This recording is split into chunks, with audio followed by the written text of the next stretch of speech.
vous regardez RTL. 8h18, on n'est pas forcément d'accord ce matin avec Éric Zemmour. Bonjour Éric. Bonjour. La mairie de Provins a donc annoncé que les enfants de la ville porteront désormais un uniforme dans les classes. L'initiative a été approuvée par le ministre de l'Éducation nationale. Eh oui, nos enfants ne feront pas l'armée, mais porteront quand même l'uniforme. Enfin, pour l'instant, seuls les enfants de Provins le porteront. Mais le ministre de l'Éducation nationale, Jean-Michel Blanquer, a publiquement approuvé l'initiative et on connaît depuis longtemps la technique dite de l'expérimentation. On commence par instaurer une mesure dans une ville et si elle donne satisfaction, on la généralise dans tout le pays. Ainsi, le RMI fut-il expérimenté par Pierre Ményery dans sa bonne ville de Vitré avant d'être généralisé par Michel Rocard, devenu Premier ministre. On comprend bien les raisons qui motivent l'enthousiasme de Blanquer. L'uniforme symbolise à la fois la discipline, l'autorité et la solidarité. C'est le respect du maître qui devient une sorte d'officier et le collectif qui prime sur l'individu. C'est comme si on envoyait un message subliminal à la génération « j'ai le droit », maintenant fini de rire, tu dois.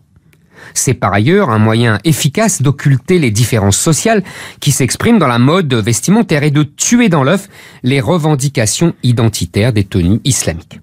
Ce serait une nouvelle arme utilisée par le ministre pour ramener l'école dans le monde d'avant 68. Après le retour du latin, du grec, la mise au pilori de la méthode globale, la sélection pour entrer à l'université ou encore la réforme de l'enseignement professionnel, Blanquer fait tout pour remettre dans l'école ce qui avait jadis fait sa force. La méritocratie, le culte de l'excellence, les humanités, la discipline.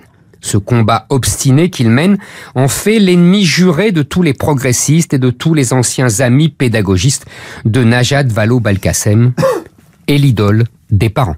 Dites-moi, les écoliers français portaient l'uniforme avant mai 68 ? Eh ben non.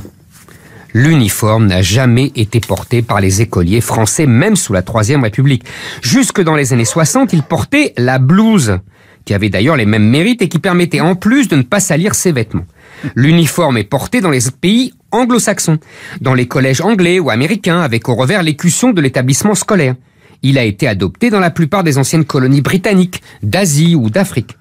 L'uniforme va de pair avec l'esprit d'émulation, voire de rivalité entre écoles, avec la discipline de fer qui y régnait jadis, avec aussi l'importance accordée aux activités sportives.